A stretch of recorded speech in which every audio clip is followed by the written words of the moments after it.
saja di sini saya akan menjelaskan dari materi ke-1 tentang hakikat dan pengembangan bahasa Indonesia.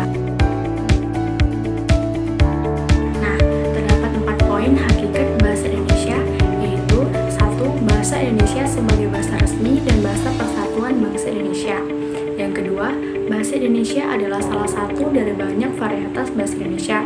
Yang ketiga, bahasa Indonesia merupakan bahasa resmi, bahasa nasional setelah proklamasi kemerdekaan Indonesia pada tanggal 18 Agustus 1945. Yang keempat, bahasa Indonesia juga berfungsi sebagai bahasa komunikasi kedua atau bahasa lingua franca, bahasa pergaulan bagi sebagian warga negara Indonesia. Nah, adapun kedudukan dan fungsi bahasa Indonesia itu sendiri, yaitu fungsi bahasa Indonesia sebagai bahasa nasional yang memiliki fungsi 1. Sebagai lembaga kebanggaan kebangsaan, yang kedua lembaga identitas nasional, yang ketiga alat penghubung antara warga, antara daerah, dan antara budaya, yang keempat alat pengembangan kebudayaan, ilmu pengetahuan, dan teknologi. Nah, ada juga nih fungsi kedudukan bahasa Indonesia sebagai bahasa negara. 1. Bahasa resmi kenegaraan. Yang kedua, bahasa pengantar dalam pendidikan. Yang ketiga, alat penghubung pada tingkat nasional dan alat pengembangan kebudayaan, pengetahuan, dan ilmu teknologi. Nah, pada pasal 1 ayat 2 Bahasa Indonesia Kesatuan Republik Indonesia ini selanjutnya disebut dengan bahasa resmi nasional yang digunakan oleh seluruh wilayah negara Kesatuan Republik Indonesia. Pada pasal 25, bahasa Indonesia resmi dinyatakan sebagai bahasa Indonesia.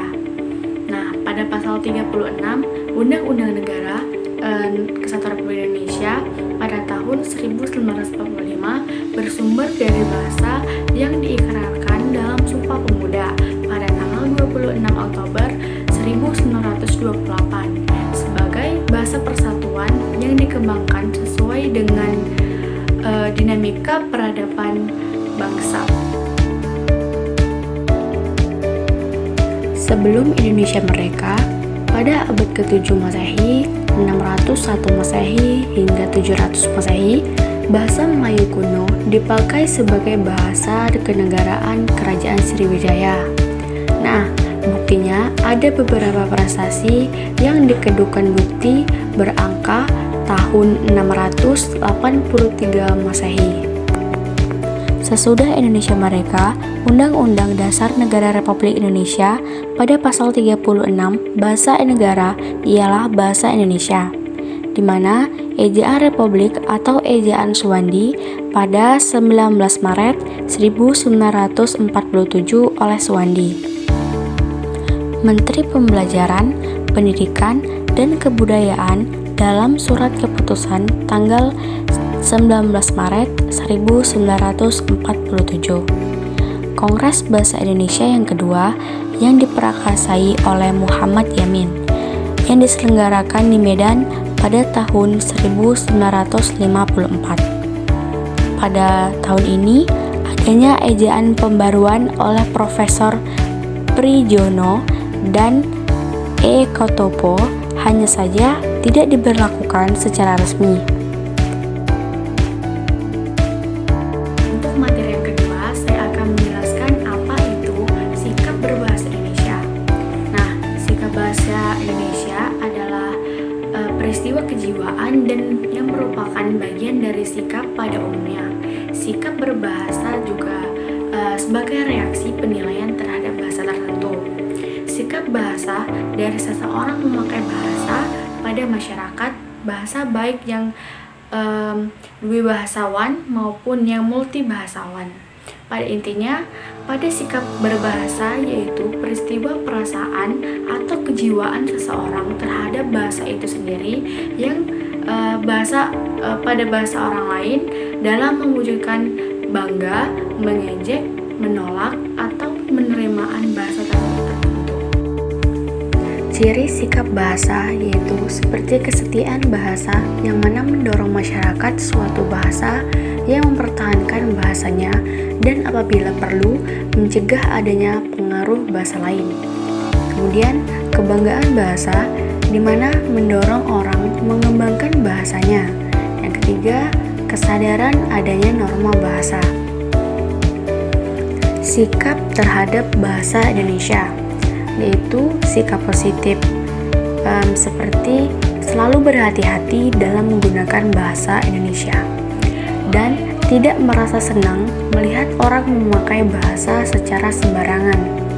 Yang kedua yaitu sikap negatif, seperti bangga memperlihatkan kemahirannya berbahasa Inggris meskipun penguasaan bahasa Indonesia yang masih kurang bagus.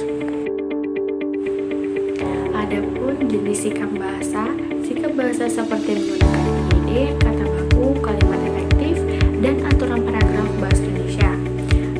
Untuk sikap dan kebahasaan seperti sikap politik, sikap sosial, sikap estetis, dan sikap keagamaan. Nah, kedua jenis sikap ini dapat menyangkut keyakinan atau kognisi mengenai bahasa.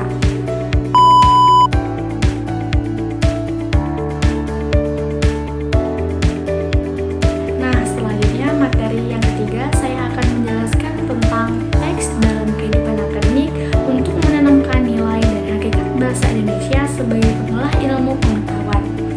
Nah, di dalam materi ini ada 2 poin, yaitu tentang bentuk tulisan secara umum dan tulisan akademik. Bentuk tulisan secara umum memiliki 3 poin, yaitu prosa, puisi, dan drama. Nah, kita akan membahas tentang prosa. Apa sih itu prosa? Yaitu suatu karya sastra yang berbentuk cerita yang disampaikan menggunakan narasi. Prosa itu sendiri memiliki 2 jenis, yaitu prosa fiksi dan non-fiksi. Contoh dari prosa fiksi yaitu novel, cerpen, dongeng, legenda, fabel, dan mitos. Prosa non-fiksi contohnya seperti hasil kajian pustaka dan hasil dari proses penelitian.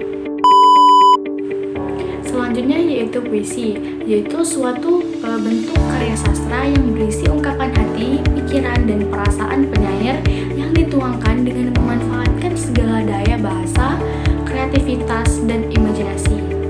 Nah, puisi memiliki 2 jenis, yaitu puisi lama dan puisi baru.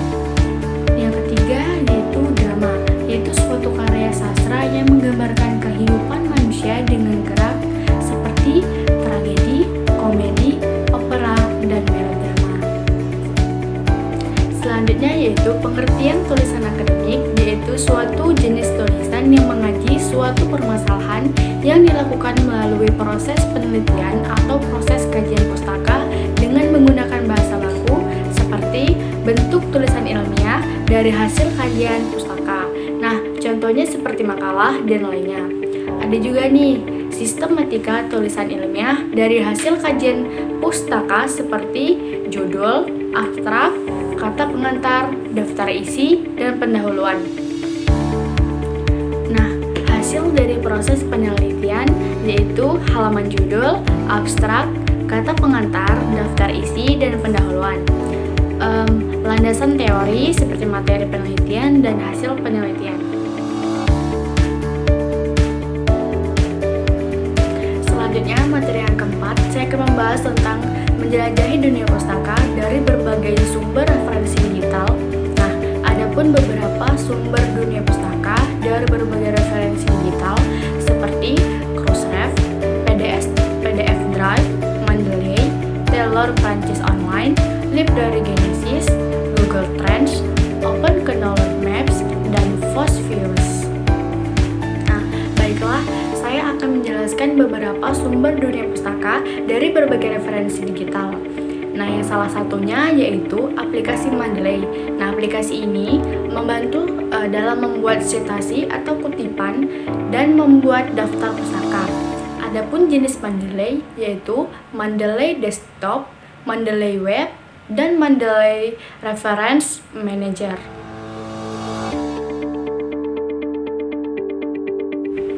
Nah, selanjutnya saya akan membahas materi yang kelima, yaitu tentang presentasi ilmiah. Adapun hakikat presentasi ilmiah. Presentasi ilmiah itu sendiri yaitu keterampilan berbicara atau berkomunikasi secara lisan secara umum untuk menyampaikan gagasan atau pendapat dari hasil temuan penelitian, pemikiran kritis atau informasi dalam dunia akademik dan pendidikan untuk mengubah individu lain. Presentasi yang luar biasa terjadi apabila audiens dapat merubah keyakinannya atas pengaruh komunikator melalui media yang ditampilkan. Kemudian, presentasi yang buruk terjadi apabila komunikator tidak mampu menjelaskan pesan atau hanya dimengerti diri sendiri dan tidak dioptimalkan media yang digunakan sehingga audiens tidak paham terhadap pesan yang diterima. Terdapat 3 komponen dasar dari sebuah komunikasi, yakni memberikan pesan atau komunikator. Yang kedua, media yang digunakan. Yang ketiga, penerimaan pesan atau audiens. Presentasi yang hebat terjadi apabila audiens memahami pesan yang disampaikan oleh komunikator melalui pemilihan media yang tepat sehingga audiens terinspirasi untuk menentukan atau memilih langkah terbaik untuk melanjutkan mendengar presentasi. Nah, adapun alur dalam presentasi, 1. Pembukaan yang berisi hal-hal yang menarik sehingga menjadi kesan pertama bagi audiens. Yang kedua, isi yang berisi pendahuluan, latar belakang, pemahaman akan permasalahan, metode penelitian, dan analisis atau penyelesaian. Yang ketiga, yaitu penutup, yaitu berisi tahapan akhir yang berisi kesimpulan dan penyampaian dalam penutup. Untuk materi ke-6 dan 7 yaitu mendesain proposal kegiatan.